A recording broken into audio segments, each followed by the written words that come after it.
back to my YouTube channel. Halo, bertemu lagi dengan saya Denisa Dewi Sulaiman. Saya adalah mahasiswi tingkat 2 di Universitas Swadaya Gunung Jati. Saya berasal dari kelas 2I Pemasaran. Di video kali ini saya akan membahas tentang video pembelajaran yang bertemakan Human Capital, modal manusia yang berkualitas unggul. Bagi kalian yang ingin mengetahui seputar Human Capital yang berkualitas unggul, langsung saja kalian tonton video berikut ini. Oke, baik. Langsung masuk kepada video kali ini, yaitu membangun human capital, modal manusia berkualitas unggul. Nah, di sini terdapat 7 poin human capital dan manajemen. Yang pertama ada SDM, yang kedua ada SDM unggul, yang ketiga ada investasi pendidikan dan SDM unggul, yang keempat ada variabel penting SDM, yang kelima ada pentingnya manajemen SDM, yang keenam ada penekanan kualitas SDM, dan yang terakhir ada kebutuhan SDM di Indonesia. Nah, kita bahas dulu yang pertama, yaitu SDM. Sejarah peradaban manusia membuktikan bahwa manusia mampu menciptakan jauh lebih banyak informasi dari yang diserap oleh manusia itu sendiri, dan dapat mempercepat perubahan jauh lebih cepat dari manusia yang mengikutinya. Manusia seperti ini adalah manusia yang memiliki keterampilan, kompetisi, dan pengetahuan yang diperolehnya melalui pengalaman pembelajaran. Nah, selanjutnya ada SDM unggul. Nah, apakah itu SDM unggul?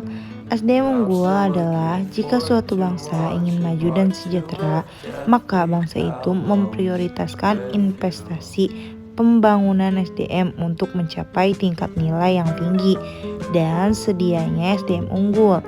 Penekanan nilai ini membantu manusia lebih kreatif, produktif, dan mampu menyelesaikan masalah yang dihadapi dan bekerja keras dengan komitmen dan dedikasi tinggi, dukungan dengan integritas tinggi.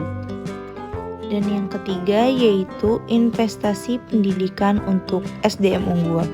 Pembangunan human capital melalui investasi pendidikan oleh pemerintah, swasta maupun masyarakat penting untuk mempersiapkan masa depan bangsa yang lebih baik lagi. Poin selanjutnya yaitu ada variabel penting SDM. Variabel penting dalam SDM adalah kemampuan, sikap, nilai-nilai, kebutuhan-kebutuhan, dan karakteristik demografisnya.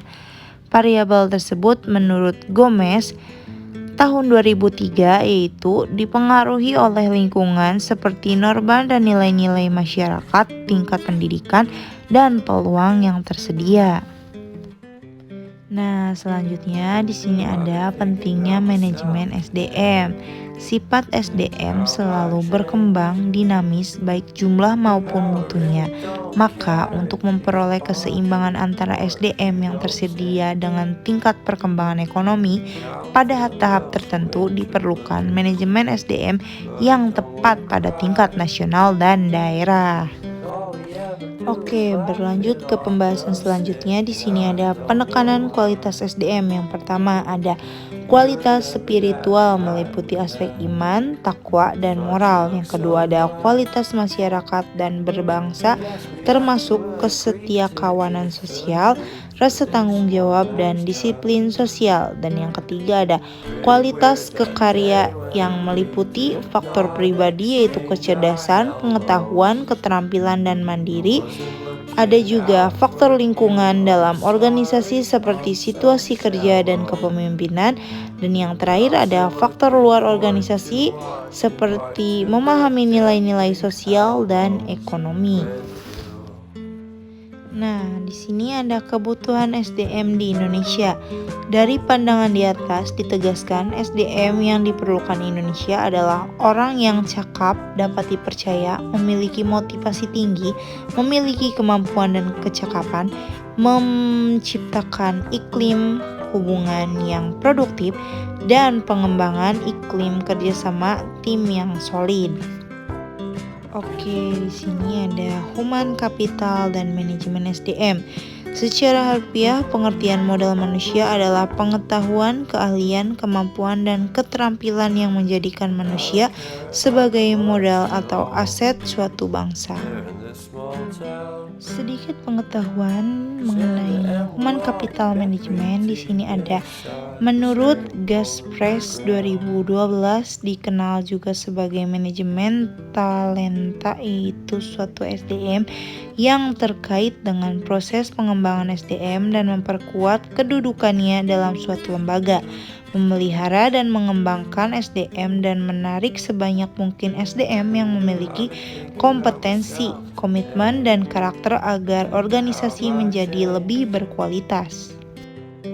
Selanjutnya di sini ada human capital dan investasi pembangunan SDM. Terdapat 4 poin. Yang pertama ada investasi SDM, ada penempatan SDM, ada standar kualitas, dan konsep human capital. Berlanjut ke pembahasan kita yang terakhir, yaitu menerapkan generasi emas.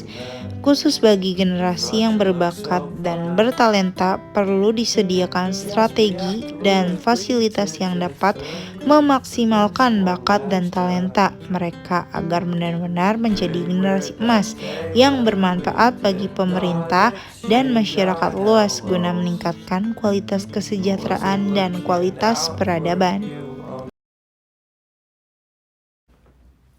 Nah, teman-teman, mungkin hanya itu yang bisa saya sampaikan mengenai video pembelajaran untuk tema hari ini. Kurang lebihnya saya mohon maaf. Semoga video pembelajaran ini bisa bermanfaat untuk kalian semua. Kurang lebihnya mohon maaf. Wabillahi taufiq wal hidayah. Wassalamualaikum warahmatullahi wabarakatuh. See you.